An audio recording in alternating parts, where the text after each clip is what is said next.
سب سے پہلی جو چیز ہے، جو سب سے کور سٹیٹ ہے نفس کی، وہ ہے نفس الامارہ۔ نفس الامارہ جو ہے یہ وہ نفس ہے جو کہ بالکل آؤٹ آف کنٹرول نفس ہوتا ہے، بلکہ اس کو یہ سمجھیں کہ جیسے ایک حیوان کی مانند ہوتا ہے۔ نفس جو ہے وہ ایک گھوڑے کی طرح کی چیز ہے۔ اگر گھوڑا جو ہے انٹیمڈ ہو تو گھوڑا بالکل کسی کو ہاتھ بھی نہیں لگانے دیتا، بلکہ بہت وائلڈ ہوتا ہے، اپنی من مانی کرتا ہے، اپنی جو مرضی ہوتا ہے وہ اس طرح کا کام کرتا ہے۔ اور جب وہ ٹیم ہو جاتا ہے تو وہ نہایت ہی وفادار، نہایت ہی تابع دار، نہایت ہی ڈسپلنڈ قسم کا اینیمل بن جاتا ہے۔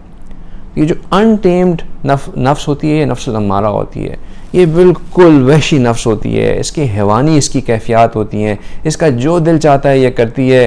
جو انسان کو جب اس غصہ آ جائے تو جہاں غصہ آ جائے وہ اپنے جو اس کے سامنے ہو اس کے اوپر اس کو جو ہے وہ بالکل اس کو رگڑ دیتا ہے، لتھڑ دیتا ہے، کوئی پرواہ نہیں کرتا کہ میرے سامنے کون ہے کون نہیں ہے۔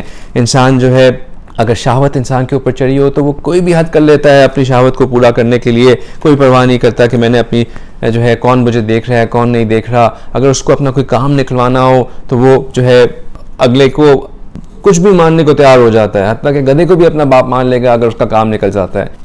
I need what I want, when I want, where I want، یہ اس نفس الامارہ کا ہے۔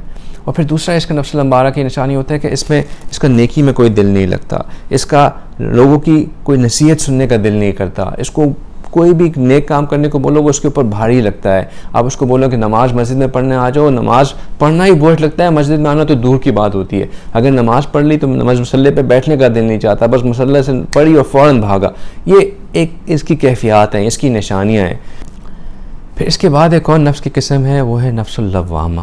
جب انسان اپنی نفس پہ تھوڑی سی محنت کرتا ہے، اس کو تھوڑا سا ٹیم کرنے کی کوشش کرتا ہے تو وہ اس سے نفس الامارہ سے نکل کے نفس اللوامہ پہ آ جاتا ہے۔ یہ وہ نفس ہے اس میں انسان پھر بھی غلطی تو کرتا ہے، انسان سے خطائیں تو ہوتی ہیں، لیکن جیسی غلطی ہوئی، جیسی خطا ہوئی، اس کے فوراً بعد اس کو گلٹ ہونا شروع ہو جاتی ہے، اس کے فوراً بعد اس کو احساس ہوتا ہے کہ میں نے غلط کر لیا، وہ پشیمان ہوتا ہے، شرمندہ ہوتا ہے کہ میں نے کیوں غلطی کر دی، مجھے غلطی نہیں کرنی چاہیے تھی، مجھے جو ہے اپنے آپ کو روکنا چاہیے تھا، مجھے اس چیز کے اندر I shouldn't have fallen for this thing۔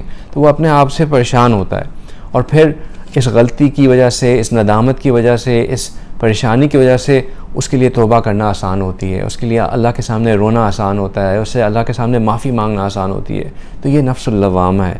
پھر تیسری قسم جو ہے وہ ہے نفس المطمئنہ کی۔ یہ نفس کی ہائر سٹیٹ ہے اور یہ نفس کی ڈیزائرڈ سٹیٹ ہے۔ اللہ سبحانہ تعالیٰ نے اس کے لیے بہت ہی خوبصورت الفاظ استعمال کیے۔ اللہ سبحانہ تعالیٰ نے سورہ فجر میں نفس مطمئنہ کو ایڈریس کرتے ہوئے کہا، یا ایتھا النفس المطمئنہ ارجعی الی ربک راضیۃ، اپنے رب کی طرف آ جاؤ جو کہ تم سے راضی ہے، جو تم سے مطمئن ہے۔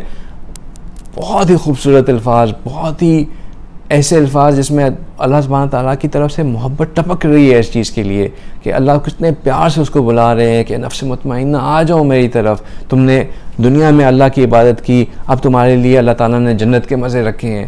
تو یہ نفس مطمئنہ ہے، اور یہ نفس جو ہے اس پہ ہم نے محنت کر کے جانا ہے، اس کو ہم نے پانا ہے۔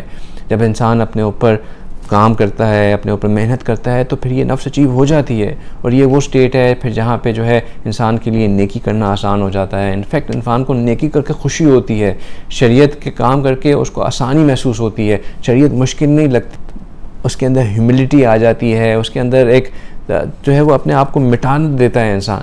یہ نفس المطمئنہ ہے، اور یہ وہ نفس ہے جس کو اللہ سبحانہ تعالیٰ نے بہت ریگارڈ کیا ہے، اور اس کو ہم نے محنت کرنی ہے، اس کے لیے اس کو ہم نے پانا ہے۔